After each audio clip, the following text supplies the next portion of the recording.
A good Erev Shabbos, everyone. Erev Shabbos, Parshas Yisro, the Pasha of the beginning of the Torah, the Pasha of the emergence of the Jewish people, the Bereshis of the Jewish people. And in the Aseret HaDibros, which is the outline of all that we're expected to achieve and to become, the Torah tells us, Lo yeh lecha Elokim achirim al panai, that you shouldn't have Elohim achirim, you shouldn't have any other gods in front of me. Lo yisaseh lecha pesah v'chol tmuna, you shouldn't make for yourself any kind of pesah v'chol tmuna, any kind of image. Asher b'shamayim mimal ve'asher ba'aretz mitachas, that's in the heavens above, that's in the earth below. And of course, it's a literal commandment telling us that we can't have any kind of idolatry, but there are messages behind every commandment. There is a Ruach HaTorah, there is a spirit of what's being taught us that's behind every single word and every single commandment and every single dibra in the Torah. And perhaps one of the things that the Torah is telling us that's fundamental to all the Torah is that we can't make ourselves a pesel or a tmuna. We can't make ourselves a copy of another person. We can't just look at another person and see their avodah and say, that's going to be my avodah. We like that they do a lot, we like that they do a little, whatever it is that we like about what they do. So we say that, you know what, that's going to be me. And then I don't develop myself for myself, and I don't look at myself and take my own talents and define my own talents and develop my own talents, but rather I just look and make myself a copy. I make myself somebody else. We know that there are so many places in the Torah. The very opening of the Aseret HaDibros, Anochi Hashem Elokecha, I am your God. You have an individual relationship with me, a unique personal relationship that has to do with you. We know that there is a sound that comes, that emanates from Har Chorev every single day from Mount Sinai. And that comes to every person. We ask the kasha, what do you mean there's a sound? Nobody hears any sounds. Because it comes to every individual. It's what lifts up and compels every individual. It's what when you wake up in the morning and you say to yourself, today's going to be a better day. I'm going to be a better person. I'm moving forward. That's because you heard that sound from Sinai.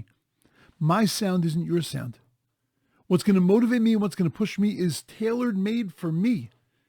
And what's going to motivate you and push you is tailor-made for you. Because we recognize that we have our own individual talents and our own individual strengths and weaknesses. And therefore we have to develop them. We have to put our eyes on them. And perhaps one of the implications of the Torah is that we can't make ourselves into a pesel v'chol temuna. However, we do need to look at those around us and get guidance and inspiration. Asher b'shamayim, when it comes to spiritual things, mima'al, look up. Look to the giants, look to the rabbis of the past, look to the people who have climbed mountains. Somebody sent me such a beautiful video today of an incredible Torah human being, well-known scientist, lived an incredible Torah life, and was just an incredible inspiration. The person talked about the wars Yarmuk all the time, how Shabbos there was nothing to talk about. When you want to come to spiritual things, so look up Mimal. Vasher ba'aretz. And when you want to look for material inspiration, look mitachas, look below. Look down. Look at the people who you think in your mind, those are the poor people, those are the people that haven't made it, those are the lo yutzlachs, those are the people that haven't had such success. And look at the ones that are mistapik memuat, that are happy with a little. Look at the ones that are sameach bechelko, that are overjoyed with what they've achieved. Look at them and get your inspiration. Don't make yourself a copy. Be unique. Be creative. Use your talents. You've got so much to do. But get guidance from the guys who've climbed to the top, and for the people who, in your estimation, are still living on the bottom. Because when you start to look at them living on the bottom, when you see them in their small apartments and you see them in their simple lives, you'll realize, wow, those are incredible giants. And halavai, I should have those two directions.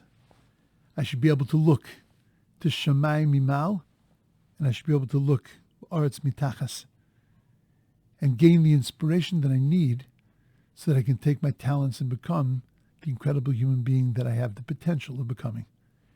We should have a wonderful, awesome, amazing Shabbos, a Shabbos of Kabbalas HaTorah, a Shabbos of rejuvenation. Have a good Shabbos.